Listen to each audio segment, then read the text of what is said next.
Hi, my name is Queen Shabazz. I'm a full stack engineer from San Francisco, California. I have almost a year of professional experience in JavaScript building servers in Node, and this is my first full stack Python web app. I'm presenting to you Myntwise. It's an app that helps users track spending and also offers suggestions on what to buy based on previous purchase history.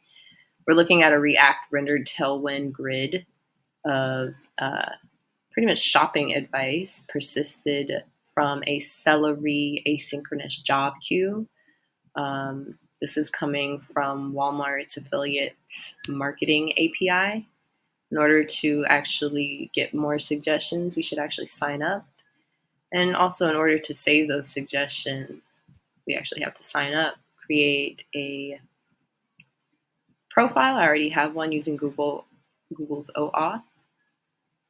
Going on to the dashboard, I can see the budgets I've created as well as my input of spending. Onto the transactions table, I can actually create a new transaction. So as you can see, just add dog treats and a new budget.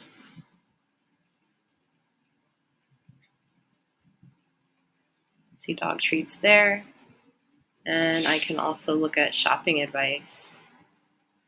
This is shopping advice paginated using Flask SQL Alchemy. And I should just kind of go here and I can see shopping advice. I actually have this for my own dog. But yeah, I can see shopping advice. And again, all of this data is being persisted using Celery's asynchronous job queue when I input transactions on the transactions table from Walmart's affiliate marketing trends API. And I thought, why not utilize the world's largest discount retailer for people who are interested of their budgets and want to save more money.